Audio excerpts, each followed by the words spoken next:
Hello, Toma.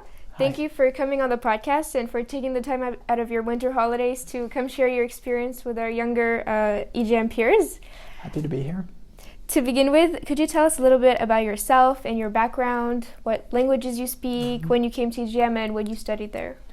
So I came to EJM in the 6th grade, stayed there until terminal. My family is from France, even though I have family in Greece and Tunisia as well. I spoke French and English coming in, did a bit of Spanish and Mandarin in EJM. Only a few of that is left, but we do our best.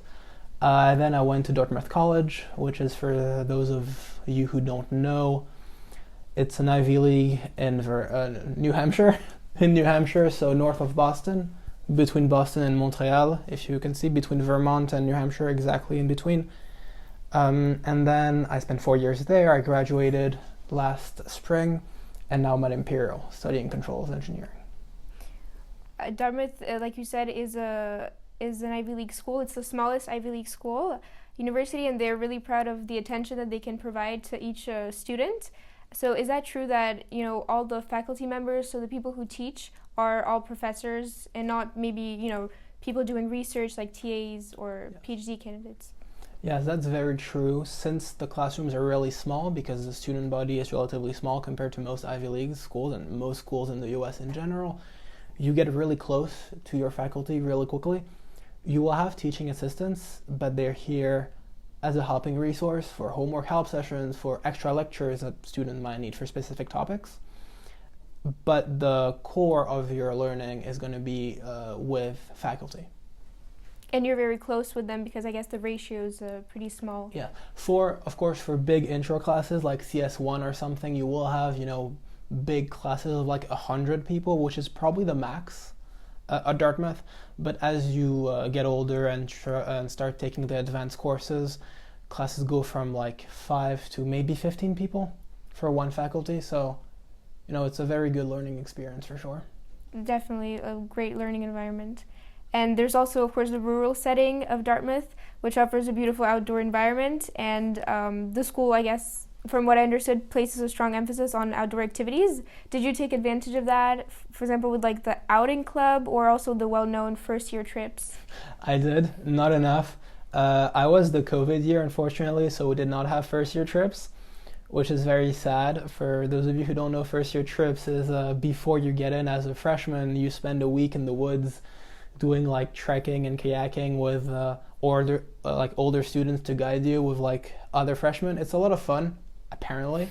But no, yeah, for sure. You can go hiking, you can go kayaking, you can go swimming, you can go skiing in the winter, and everything is like a 20-minute drive at most. So you're really close to the outdoors, and that's something that's very different, and that people are not used to if you come from a big city like Paris. And so, yeah, keep that in mind. There's definitely, I guess, a lot of opportunities. Like even if you want to go hiking, like during the year, then you can do that. Or there's the mountain. It's easy to get, taken up by your studies and not taking the time to explore.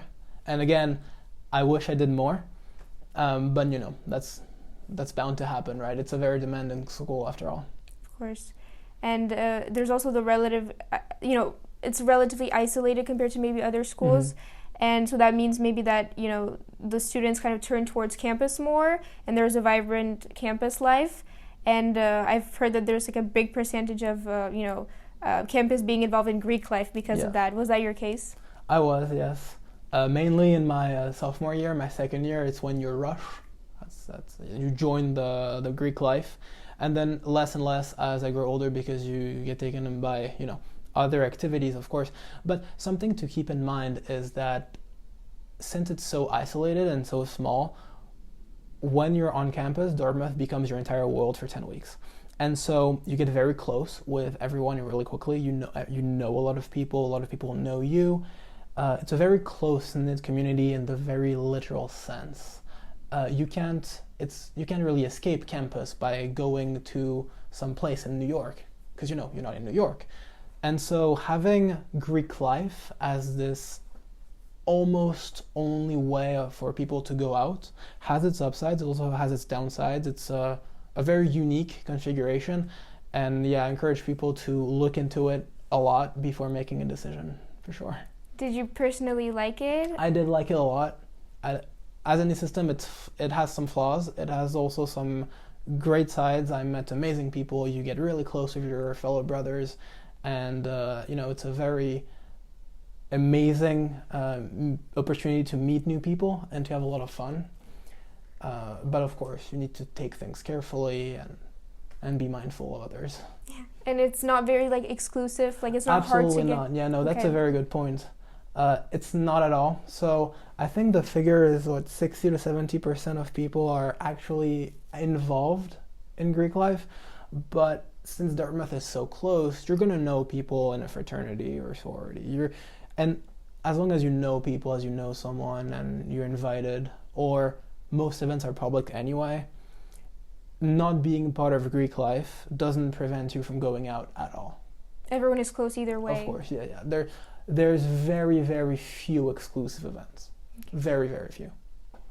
And if we were to go back to, when you were in high school, I was wondering, when was it that you started thinking about college applications and this whole process? I think it was at the end of my seconde, right before première. I think Yale came to give a talk, and I was like, that sounds really cool. I would really like to go there. And so, yeah, I started to look into it at that time. Because it does take a lot of time, and it's more, I would say it's, a more complex process than maybe other countries. So you talked about Yale, but what was it about Dartmouth specifically that made you want to go there? So I had the chance to visit the United States a couple of years before, and then we went back in the summer of, I think it was my première, yes. And so I got the opportunity to visit a lot of the campuses I wanted to apply to, including Dartmouth. And so, of course, you go to Dartmouth, it's a beautiful sunny day, and you see the red bricks and the green as the students in the summer term. It's amazing. It's like the quintessential American campus, if you know what I mean. And your tour guide is so nice, and she tells you, oh yes, you can do this, there's this building, here the students are doing this, and she says hi to everybody because you know everyone. It seemed like a really, really endearing place, and that's what made me apply early decision to it. And so yeah, I'll say visiting the place is always best, but if you can't, get in touch with alumni, do the virtual tours, read as much as you can on the place to really get a sense, no matter the school, to really get a sense of what you would be getting into. Like imagine, okay, you're in, now this is going to be my life for 4 years. What am I going to do? What am I getting into? How are the people like? How is the campus life like? Would I really want to spend my next 4 years there? Yes, is it really exactly, a great fit for me? Yeah. Because that is really what the admissions officers are looking for. There's really more academically qualified candidates than there are spots, right? So what puts you apart really is, in my opinion, would you be a good fit? Would you enjoy the place? Do you contribute something new? And yeah, it doesn't make sense to apply for a place just for the name if you end up miserable there, because it turns out this place doesn't ring with you as much as other places would. And I know you really wanted to, so you applied to Dartmouth, that was your first choice, but of course you still had to apply to other schools as, safety or just to, have other options. Do you mind telling us what these were? If you remember, because it was a time ago. It was a long time ago. I think I applied to Yale, Brown, Tufts, Northeastern, Columbia, Boston University, Northwestern, I think, Swarthmore, UCLA, UC Berkeley, UC San Diego, Irvine, I think, also. I'm not sure on that one, I'm pretty sure. And yeah, I think that's about it. I might be missing a couple. Of course, but it just gives you an idea of like how much research you have to do, to actually get to know all of these that surely have like supplemental essays and everything. Yeah, a lot of those schools were schools that we just ended up visiting because they were on our path. Like you're doing a road trip through the United States. There's a school there, might as well just check it out for a couple hours. And, see, would I live here for 4 years? It's really hard to find out in 2 hours. But hey, True. Can only do so much. I did Notre Dame as well. Yeah, Notre Dame, Université de Notre Dame. That's good. So you majored in engineering at Dartmouth. Controls engineering. Controls engineering. Yeah. And you might have not, specifically tried this, but I've heard of Dartmouth's modified and special majors. Do you mind telling us more about them? Okay, yeah, that brings me back. So Dartmouth is really nice because you can pretty much do whatever you want coming in. I'm pretty sure you're supposed to apply with like some idea of like, oh, that's what I want to do vaguely. But it turns out that in the end, you can pretty much do whatever you want once you're there. And the liberal arts education is something that is really nice about Dartmouth because it really means that you can try everything. Like my first engineering, like actual engineering course was first term of second year. In the beginning, you do prerequisites, you do math, you do some history, you do some English, you do some literature. There's a whole humanities sequence that you can take. And so you're allowed to really explore a lot of different things. And people change their majors a lot. People take double major, people take triple majors. I don't know how they do it, but I've heard of people doing that. That's insane. But you can modify, you can do minors. It's a lot of different things. And you're not locked in a specific path, which is really nice. You have freedom, and obviously when you get to such a new environment, you might change, get inspired by something else, and discover yourself in other ways. And of course, it is a very prestigious school, so the application process is also very competitive. And so I wanted to ask you about kind of, maybe like the extracurriculars you did, because like you said, what sets you apart is not just the academics, it's the in addition. So by high school, what did I have? I did French debate with Madame Hubert. I don't know if she still does it at EJM. Well, actually, I didn't know there was a French debates. I know they do it in English. I don't know if it still exists, but I did that once to a couple competitions. I did Kung Fu for a few years. I played a lot of chess. What other extracurriculars did I join? Those were the main ones. Those were the main ones for sure. And at the time, it wasn't like conventional for people to do like research or like maybe work experiences like internships. No. I mean, I had the French, the internships the government makes you do, but that was about it. No, it wasn't conventional at all. Is it conventional right now? Well, I think it's. I mean, that's my opinion, but it's very like the demands are very kind of high, and people do crazy things. Honestly, like have already work experience, like internships, maybe research. A lot of people do research now in high school. So, and of course, there's the standardized tests. But I know your year was very complicated because it was COVID. Was that even possible? Not for the standardized tests, because I did it the year before. Oh, so you did the SAT? Yeah, I did the standard SAT. I did math too. I think that's gone now. The subject tests, I think they're gone now, right? Yeah, I did SAT. I did the SAT, yeah. I'd say for the SAT, the score doesn't matter too much as long as you're past a threshold. Okay, what would you say is that threshold? Like, I had a 1460 super score, if I remember correctly, which is good. It's not stellar, it's not a 1500, it's not a 1600, but as long as you're beyond the threshold, you're probably around like 1450 or so, maybe 1400 is almost enough, you're fine.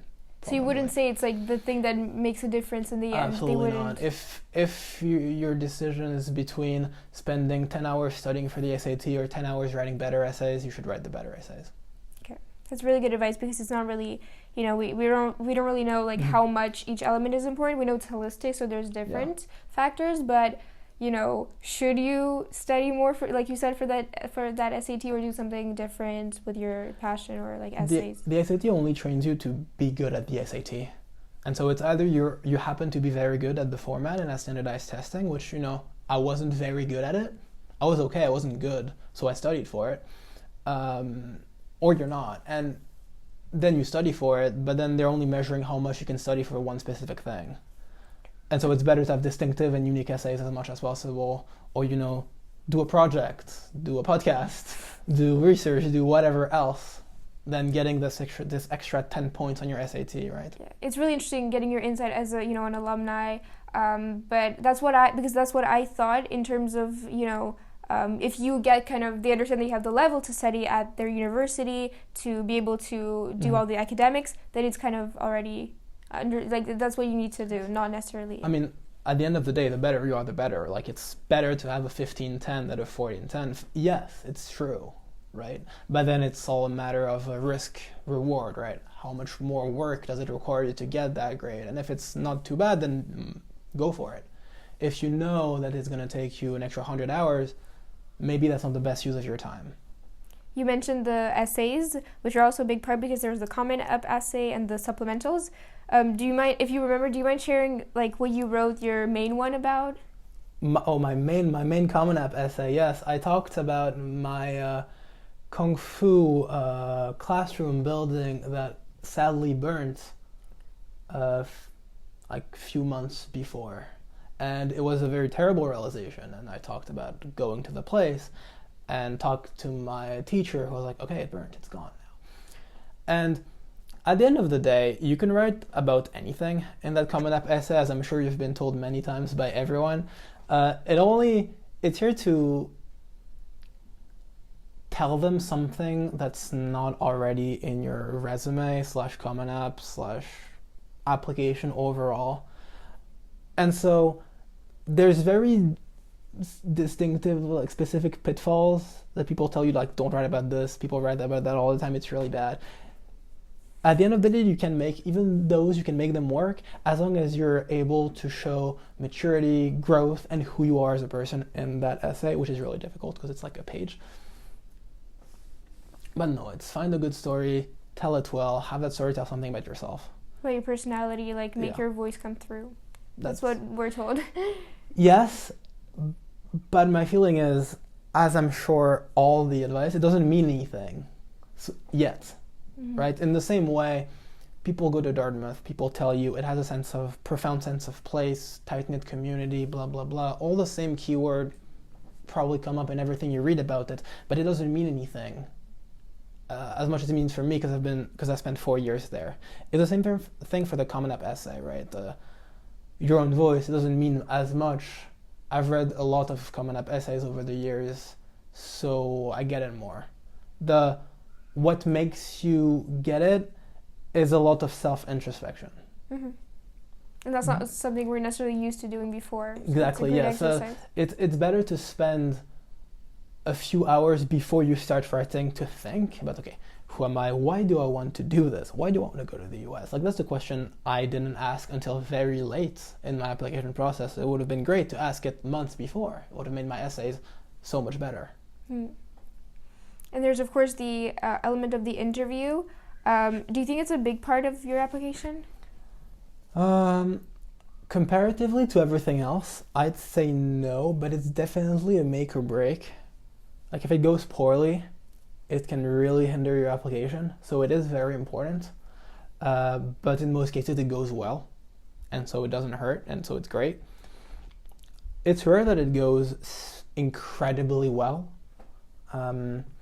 But the major pitfall to avoid is don't come to the interview thinking your interviewer, who's like an alumni from the school, they don't want to hear about the school. They know about the school. They spent 4 years in that school, right? They want to see if you get it. And by getting it, I mean, do you understand the place? Do you understand how their school is different than other schools? How are the people there? What is it to live there? Why do you want to live there? Your interviewer doesn't know anything about you. They don't have access to any part of your application. They only have your name. They don't know you at all. So that's what they want to know first. And then now that they know you, they need to think, okay, would this person enjoy 4 years in that school? Would I have been friends with them? Would I have spent good times with them or not, right? And that's not going to be achieved if you're just there, oh yeah, I want to go to Dartmouth because of the amazing faculty ratio, right? You don't want to be listing the figures on the website, if that makes sense. Yeah. I know it was a long time ago for you, but do you remember it being more of like a casual conversation? Like kind of what you, yes. Like tell me about yourself, or like specific questions that you would recommend people to prepare for? Like, I've heard maybe not for Dartmouth, but like, what did you see on the news or asking specifically like why Dartmouth? The why this school question is, I mean, it's pretty obvious. I mean, you're pretty much expecting that. It depends on the style. It's pretty much a casual conversation, or it becomes a casual conversation very quickly, right? The interviews I had back in the day, they might ask you a question or so from their list that might be a bit weird or out of pocket because you're not expecting it. But it doesn't matter too much, because what they want to see is how do you think, and how you behave, who you are really. The reason they ask, okay, explain the internet to a person living in the 1800s is just to, put you a bit on your feet and see how you react a bit under pressure. And it's fun for 5 minutes. You're like, okay, I'm really not sure how to answer this. And then it becomes a casual conversation organically. So there's a question like that. I've been asked that before. But it can be that or something different, but it doesn't matter. Mm-hmm. It's mostly just like, even if you say complete nonsense, they're not going to be like, oh, this person said complete nonsense when asked this questions. That's not what the admissions officer care about at that time, right? Because they already have everything else about you. They want to know, I'm an admission officer, I never met this student. Let me hear from someone who actually met them. And so you completed, like I said, an engineering major, and I can imagine you would want to do research. Was that your case? Did you do Yes, I did a senior thesis my last year. It was very fun. And yeah, again, I walked to my control theory teacher at the end of a lecture, like, hi, I want to do a thesis.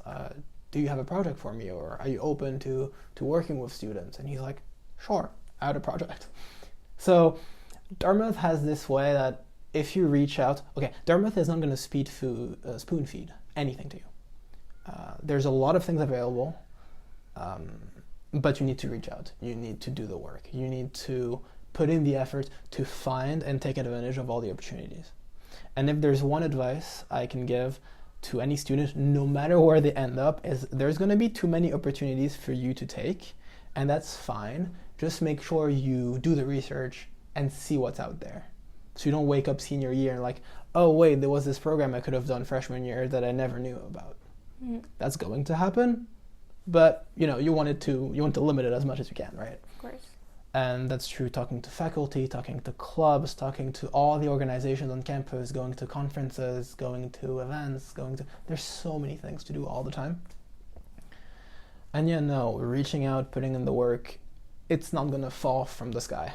Yes, you need to learn learn more about yourself, like what do I want, like what do I want to get out of this? Yeah. It's really interesting. But also try things. Like my freshman year, I joined the Dartmouth Undergraduate Journal of Science, but I don't want to be doing literature reviews. And that one project in that one organization was not the right thing for me at that time, but it very much could have been, and other things were, right? So yeah, and that's true no matter the school. Because every school has so many opportunities. I can speak for the US schools, but I'm sure it's the same for other schools in England or France too. As someone who was a STEM student, I imagine you need a lot of resources for the research, for your work, tools and labs. Of course, did you find that that's something that Dartmouth really offers and allows you to flourish in this discipline? Dartmouth labs are good. They're not the best, I've heard. I do controls engineering. It's applied math, so I'm not really in the lab as much as a lot of people doing biochem, people doing chemistry, people in pre-med and all that.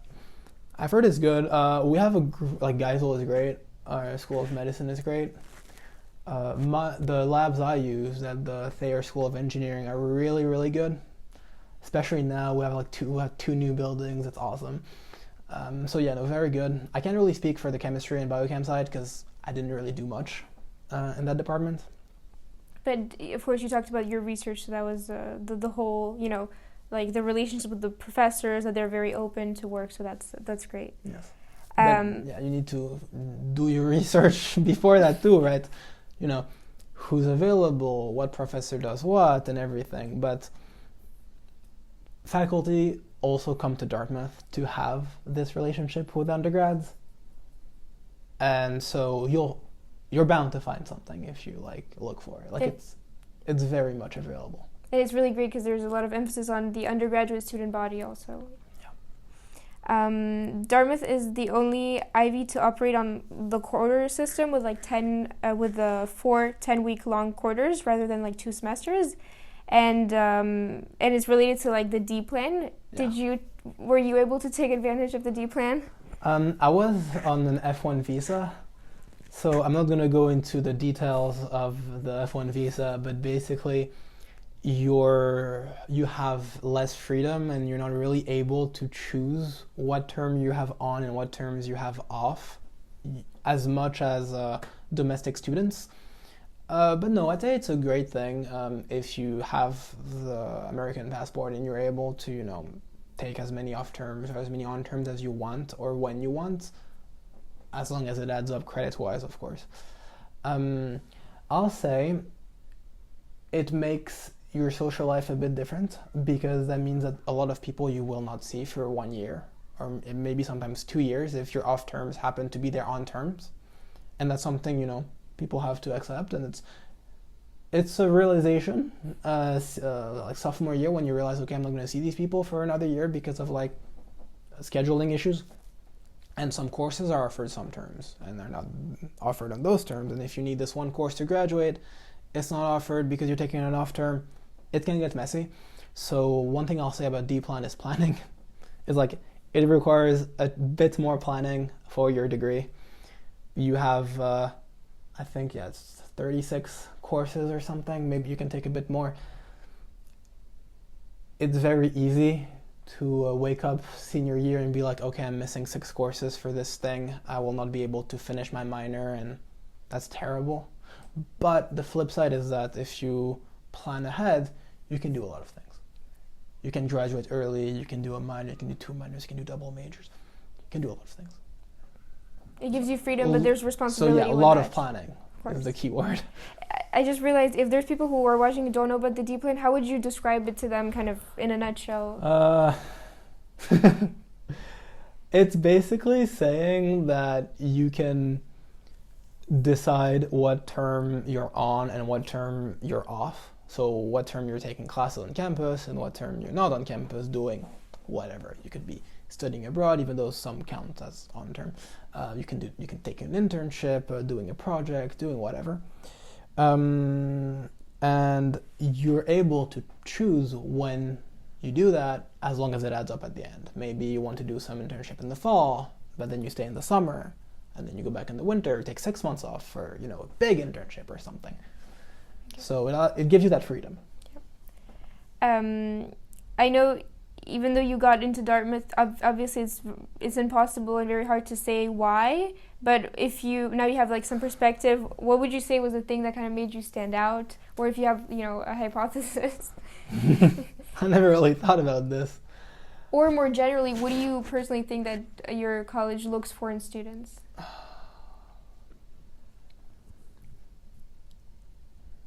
need to think about this one. Yeah, of course, go ahead. For more than 10 seconds. No. Of course. I'd say the people I've met is what I'll say. It's a lot of people who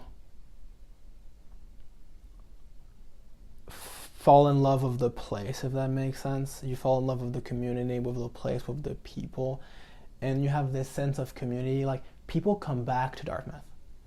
We have traditions every term. We have homecoming, we have the winter carnival, we have Green Key, those are the traditions we have every single term. People come back for that. Alums come back with reunions. Like, there's Dartmouth alumni chapters everywhere in the world. People remain really, really close to Dartmouth as an institution. I think it has one of the strongest alumni networks in the world. Strongest as in like committed. And I think they look for people like that who they know will like the place enough and will fit in enough of the place for it to become their true home for 4 years and even beyond. Like, people will come back. Like, on the day of graduation, I realized, okay, I really want to come back, but I can't, but I want to because it's so great, and you don't realize how much it meant for you. And no, it's a very special place in that way. It's very hard to describe for two people who've never been or never lived there. But yeah, it's a function of the smallness, the people, the tightness, the nature. You're in the middle of the forest. It's an unforgettable experience for 4 years. Yes, I guess. It's hard to put words. It's hard to describe it words. Of course. And now that you're studying in London, right now in Imperial College, doing your master's, how would you say how different are the two kind of teaching systems? I can imagine like the US one and the UK. They're vastly different. I'll say teaching in the US is way more guided. I'm in master's at Imperial, so I don't know how it is for the undergrads, but I'm guessing it's similar. In the United States, you have assignments every week, your participation is graded, you have exams a lot, you have a lot of coursework to do, homeworks and everything. That each count for a small increment of your grade and it adds up. In the UK, you have one big exam at the end of the year and that's basically it. So nothing due, like maybe one thing due in 3 months or something. And so your learning is really into your own hands, which is great because then, you have so much free time, or not really free because you should be studying, but you are able to use your time kind of as you want. It's way less guided. But in the same time, it's hard to assess your learning, if that makes sense.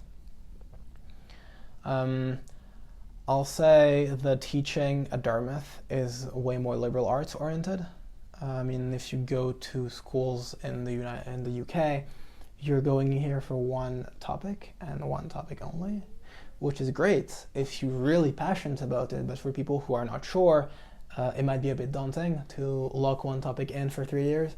And so one upside of the United States is that you can change really easily and you can explore different things. Like, I'm doing engineering. I did controls engineering, yet I took classes in poetry, history, religion, Chinese even. That counted for my degree because you all have all those requirements in languages and religion and culture that, build something else on top of your degree. And you're writing a lot of essays and I think it makes a difference in the end. It really opens a lot of different perspectives. It allows you to discover new things that you wouldn't think you'd be interested in doing. Or even rediscover things on a different level. There's topics I liked in high school that I've really learned to love in college. Like literature and poetry and history, things that I enjoyed a bit in high school, but not too much. But I feel like going back to them as an undergraduate in college, when you're a bit older, you know how you learn a bit more, you know what your interests are also, allowed to enjoy them even more, if that makes sense. Who was your favorite teacher from EJM? I knew that was coming. My favorite teacher in EJM, I think it has to be Marjolaine Hubert, French teacher. I hope she's still teaching. She is. Yeah, no, because I did the French OIB, so just the French bac, and so I had her in seconde and première, and yeah, no, it was great. Very intense, a lot of work to do, but opened a lot of perspective also. Because even if you only recall a tiny fraction of that one text or of the entire curriculum, it's enough to spark that interest later in life that will make you, take that extra course at Dartmouth, go to this one exhibition that sounds interesting, and it adds up over the years. And it's, really enriching overall. It sticks with you for many years later. Even made me take some debate class at Dartmouth, some speech class. What is your dream job? Oh my God. I'll say some research job. I want to do research and development. Probably in tech. Actually. Controls is interesting enough that it's applicable to a lot of different things. Just to define it really quickly, controls engineering is basically, you have a dynamical system like a spring mass, a car, a plane, whatever, and you're able to jitter it using something. How do you control it, i.e. jitter it, so that it does what you want it to do? So it must be stabilize so it doesn't move, or follow a certain path, right? And so think about autonomous cars, drones, whatever. So it's applicable to so many different things. You can be in air. You can do aerospace. You can do cars. You can even do like civil engineering with that. You can do, of course, machine learning and robotics and whatever. And so, what really interests me is research. In what specific field, who knows at the end of the day. But I like to keep the options open, if that makes sense. Of course, and then the sky's your limit, like you say, there's so many opportunities that you can choose. What is your definition of success? That's very hard to define at such a young age also, because I don't think I've achieved it, and I don't think it's very hard for someone to say, okay, I've achieved success, I know what it is. Or where you think it would be, or how you imagine it was like?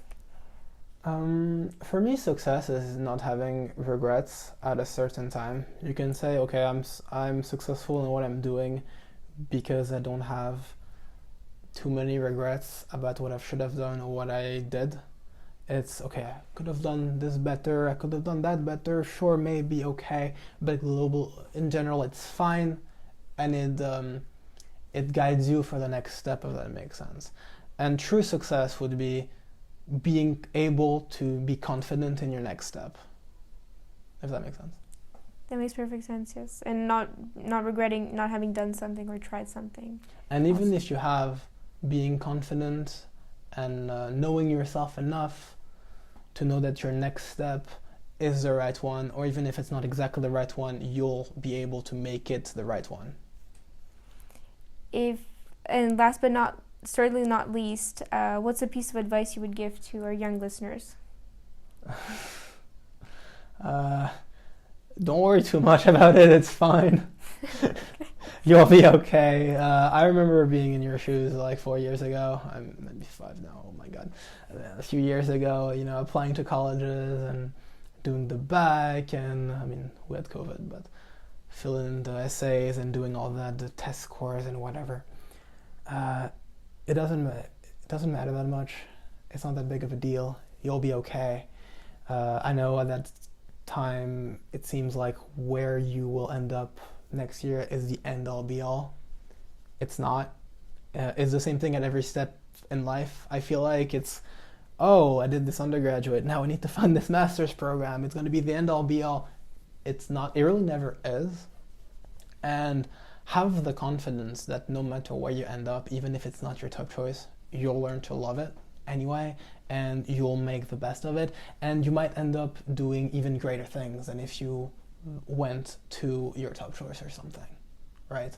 Because you're going to be so different as people a year down the line, 2 years down the line, 3 years down the line, and in ways you can't even imagine, right?